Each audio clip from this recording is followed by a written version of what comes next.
Good morning, dear student. Myself, Vipul Kumar Pareva, Assistant Professor in Zoology, SPNKS Government PG College, Dausa. YouTube video की श्रृंखला के अंतर्गत जैसा कि आपको पता है कि अभी बीच में एग्जाम वगैरह थे तो थोड़ा सा अपना काम रुक गया था, लेकिन अब वापस उसी गति पे अपन काम करते हुए आज जो मेरा टॉपिक है वो बीएससी थर्ड ईयर जूलॉजी के अंदर इकोलॉजी की बुक में से मैराइन पॉल्यूशन है। मैराइन पॉल्यूशन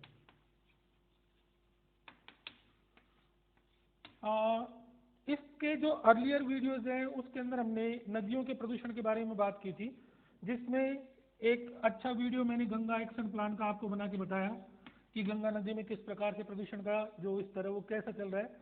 उसके बाद में हमने बात की यमुना की, और आज हम बात करेंगे समुद्र की। इससे पहले तक अपन स्वच्छ जल की बात कर रहे थे। आज हम जो बात करेंगे, जो हमारा टॉपिक है वो हमारा मूल रूप से टॉपिक है मैराइन पॉल्यूशन के ऊपर। मैराइन पॉल्यूशन के लिए अपन बात करें तो आपको अच्छे से पता है कि मैराइन में भी हमने काफी हद तक समुद्र के विविध पहलुओं का अध्ययन किया है। मैराइन जो वाटर होता है उसकी अपनी एक विशिष्ट प्रॉपर्टीज होती है, उसके अंदर जो मिनरल्स होते हैं वो अलग प्रकार के होते हैं स्वच्छ जल की तुलना में। उसका जो बायोटा है वो बायोटा बिल्कुल अलग प्रकार का होता है। हर तरीके के जीवजात समुद्र के अंदर पाए जाते हैं। समुद्र के पानी की अपनी एक क्वालिटी है, जब तक वो क्वालिटी सही रहती है तब तक सब कुछ नॉर्मल है, लेकिन जो इस क्वालिटी के साथ कोई छेड़खानी होती है या कोई बदलाव होता है या कोई चेंजेस होता है तो वो चेंजेस मैराइन को पॉल्यूटेट कर देता है, और इस प्रकार वो समुद्र प्रदूषण के अंतर्गत चला जाता है। अब समुद्र प्रदूषण के अंतर्गत कौन कौन से ऐसे कारक हैं या कौन कौन से ऐसे रीजन है या फैक्टर है जो कि समुद्र को प्रत्यक्ष या अप्रत्यक्ष रूप से प्रभावित करते हैं या प्रदूषित करते हैं, तो इसके अंदर हम पढ़ेंगे। तो सबसे पहले मैं आपको बता दूं, नदियों के द्वारा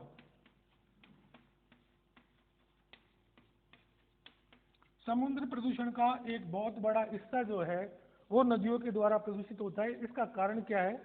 नदियां अंत में आकर समुद्र से मिलती है। जैसे गंगा है, गंगा नदी का आपने पढ़ा होगा कि उद्गम गंगोत्री से होता है और उसका जो अंत होता है वो बंगाल की खाड़ी में समुद्र में होता है। अब जब ये समुद्र में मिल रही है तो नदी ने अपने जीवन काल में जिस जिस क्षेत्र से ये गुजर रही है वहां का जो भी कचरा है, जो भी सीवेज है, मलमूत्र है, वहाँ की सीवरेज लाइनें हैं, बड़ी बड़ी इंडस्ट्रियल फैक्ट्रियाँ हैं जैसे टैनरी वगैरह हैं, चर्म शोधन का कारखाना है, लाश है, कर्मकांड के फलस्वरूप जो भी अपन ने जितना भी गंगा के अंदर पड़ा है वो सारा कचरा नदी के मार्फत होते हुए मैराइन के अंदर चला जाता है। यकायक तो समुद्र के ऊपर इसका कोई फर्क नहीं पड़ता, लेकिन एक लंबी प्रक्रिया के तहत ये सारा कचरा नदी से समुद्र के अंदर एकत्रित हो जाता है। फलस्वरूप समुद्र की जो अपनी प्रॉपर्टी है वो प्रॉपर्टी प्रदूषित हो जाती है। कहने का मतलब ये है कि नदियां अपने बहाव के साथ जो गंदगी या जो प्रदूषण का स्तर अपने साथ लाती है वो अंत में समुद्र में विलीन हो जाता है। चूंकि समुद्र को इसकी आदत नहीं थी तो उसके लिए ये एक फॉरेन पार्टिकल की तरह है, धीरे धीरे वो उसमें स्टोर हो जाएंगे। फलस्वरूप जो मैराइन का अपना इकोसिस्टम है वो इकोसिस्टम उसमें प्रभावित हो जाएगा। दूसरा है जहाज व नौकाओं से प्रदूषण।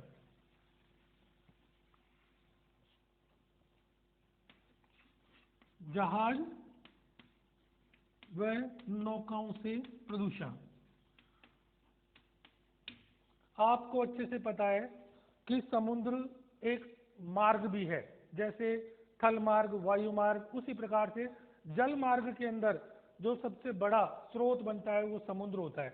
समुद्र में बड़े बड़े शिप, क्रूज, छोटी नौकाएं, मोटर वगैरह अनेक प्रकार के साधन चलते रहते हैं।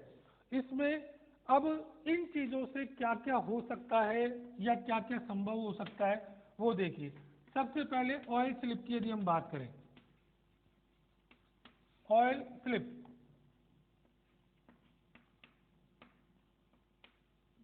समुद्र के अंदर जो ऑयल स्लिप होता है, ये ऑयल स्पिल्स जो है ये समुद्र में तेल को फैलाने के काम में आते हैं। जैसे कैंटर है साहब समुद्र के, या फिर आप मान लीजिए पेट्रोलियम जो प्रोडक्ट है, आप अच्छे से जानते हैं जैसे इराक, ईरान, ये समुद्र में जो इनके मार्फत, समुद्र के मार्फत तेल आता है फॉरेन से, अपनी कंट्री में भी और विदेशों में भी। अब ये तेल आता कैसे है? तो इसके लिए टैंकर होते हैं, पेट्रोल के, डीजल के टैंकर होते हैं। वो टैंकर समुद्र में नौकाओं, सॉरी, जहाज़ों के माध्यम से इनको लाया जाता है।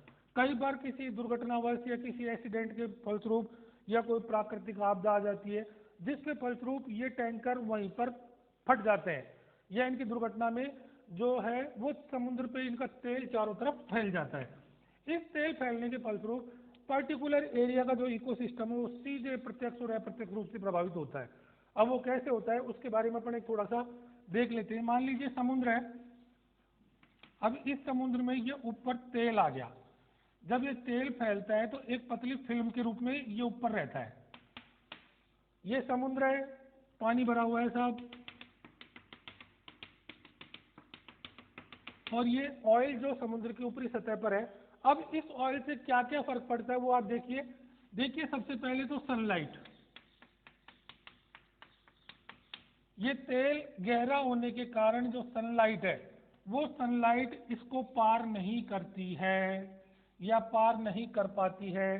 जब सनलाइट नहीं जाएगी तो फोटोसिंथेसिस से रिलेटेड जो प्लैंकटन है, फोटोसिंथेसिस प्रकाश संश्लेषण की क्रिया जो प्लैंकटन्स वगैरह करते हैं, जैसे फाइटोप्लैंकटन्स हैं या फिर कोई प्लांट्स हैं जो कि फोटोसिंथेसिस की प्रक्रिया को अंजाम देते हैं, जब इनको सूर्य का प्रकाश मिलेगा ही नहीं तो ये किस प्रकार से अपना भोजन बनाएंगे? फलस्वरूप इनकी डेथ हो जाएगी। सेकंड है एयर। जीव जात को जीने के लिए ऑक्सीजन की आवश्यकता होती है। अब ये ऑक्सीजन ऊपर वातावरण में तो है, लेकिन इस फिल्म की वजह से वो ऑक्सीजन अंदर डिजोल्व नहीं हो रही है, अंदर नहीं जा पा रही है। फलस्वरूप अब जितना भी बायोटा यहाँ पर है, मान लीजिए मछलियां हैं, मोलस्कन है, कोई भी एनिमल्स है जो कि समुद्र के अंदर पाया जाता है, उसको जब ये ऑक्सीजन नहीं मिलेगी तो वो सर्वाइव कैसे करेगा? फलस्वरूप उसकी डेथ हो जाएगी। इस प्रकार आप देखिए समुद्र में तेलों के फैलाव के फलस्वरूप जो ऑयल है, इनके ऑयल के फलस्वरूप वहां का पूरा जो जीव जात है वो सीधा प्रत्यक्ष और अप्रत्यक्ष रूप से प्रभावित होता है। और ये घटना कोई इक्का दुक्का नहीं है, ये चलती रहती है। अभी भी आई थिंक शायद 15-20 दिन पहले समुद्र के अंदर एक तेल टैंकर का रिसाव हो गया था, फलस्वरूप वहां का सारा बायोटा खत्म हो जाता है। नेक्स्ट है इसी के अंदर रासायनिक टैंकर। जरूरी नहीं है पेट्रोल के टैंकर हो, रासायनिक टैंकर भी हो सकता है। रासायनिक टैंकर से मतलब जैसे मान लीजिए कोई फर्टिलाइजर है, जैसे मान लीजिए कोई केमिकल है, जैसे मान लीजिए कि यूरिया का है, कुछ भी XYZ जो फर्टिलाइजर जितने भी हैं, यदि हम उनकी विदेश से मांग कर रहे हैं तो जब वो आते हैं तो वो जहाज के माध्यम से आते हैं। अभी किसी दुर्घटनावश यदि ये भी वहीं वातावरण में फैल जाए या समुद्र की ऊपरी सतह पर फैल जाए तो जो प्रभाव इसके पड़ रहे हैं वही प्रभाव रासायनिक टैंकर के भी पड़ते हैं। नेक्स्ट है ध्वनि प्रदूषण। अब आप सोच रहे होंगे साहब समुद्र में काय की ध्वनि प्रदूषण, तो देखिए समुद्र में जो ध्वनि प्रदूषण का मुख्य स्रोत है वो है पनडुब्बी। ध्वनि प्रदूषण, ध्वनि प्रदूषण की यदि हम बात करें तो ध्वनि के अंदर जो पनडुब्बियां होती है, ये पनडुब्बियां पानी के अंदर गहराई में चलती है। जैसे ये पानी रहा और ये पनडुब्बी इस तरीके से पनडुब्बी रहती है। अब ये पनडुब्बी क्या करती है, ये पानी के अंदर इसको स्पष्ट रूप से दिखाई नहीं देता तो ये इको साउंड के सिद्धांत पर काम करती है। इको साउंड दैट मीन्स ये यहाँ से इको साउंड निकालता है, वो आगे टकरा कर वापस लौटती है, तो उसके आधार पर ये अपनी दिशा दूरी तय करता है कि मैं समुद्र में इस स्थान पर यहाँ पर हूँ। लेकिन अभी इस इको साउंड के प्रभाव से संबंधित यदि कोई वेल है वो इसके संपर्क में आती है तो उसके शरीर में इसका नुकसान होता है। इस प्रकार इन प्रकार की ध्वनियों से जो समुद्र का जीव जात है उसको प्रत्यक्ष या अप्रत्यक्ष रूप से हानि पहुंचती है। नेक्स्ट है जलपोतों का धुआं। जो जल के पोत होते हैं, बड़े बड़े जहाज होते हैं, इनका जो धुआं होता है, जब आपने देखा होगा जैसे कई मूवीज है टाइटैनिक वगैरह है, तो यदि आपने देखा होगा तो उनके अंदर चिमनियां होती हैं ऊपर की तरफ, आपने देखा होगा। खैर पहले तो स्टीम का काम ज्यादा था इसलिए था, अब आजकल तो जैसे डीजल और पेट्रोल से चलने वाले वाहन हो गए, तो आप देखिए कि इनसे जो धुआएं निकल रही है, ये धुआं निकलकर उसी वातावरण में ऊपर क्लाउड्स के रूप में रहती है, और जो ही बारिश होती है ये क्लाउड्स वापस समुद्र में ही बरस जाते हैं। फलस्वरूप जितना भी केमिकल होता है जो उनकी धुआं में, एग्जॉस्ट में जो भी कार्बन डाइऑक्साइड, मोनोऑक्साइड वगैरह के जो एलिमेंट्स होते हैं, वो सारे एलिमेंट्स उसी में वापस आ जाते हैं। नेक्स्ट है यात्री जहाज। आपने क्रूज का नाम सुना होगा। यात्री जहाज, यात्री जहाज जो होते हैं ये एक स्थान से दूसरे स्थान पर यात्रियों को लाने ले जाने का काम करते हैं। जनरली एक यात्री जहाज के अंदर 100 से लेकर 1500 आदमी तक आ सकते हैं। यदि मान लीजिए कोई यात्री जहाज है जिसके अंदर 1500 सवारी बैठी हुई है, अब 1500 सवारी यदि उस जहाज के अंदर है, तो आप अंदाजा लगा लीजिए वो जहाज अपने आप में एक छोटे कस्बे की भांति कार्य करेगा, एक स्मॉल टाउन। उसका पूरा अपना एक इकोसिस्टम हो गया। अब उसमें रहने वाले लोग नहाएंगे भी, धोएंगे भी, अपनी दैनिक क्रिया, नित्य क्रियाक्रम भी करेंगे।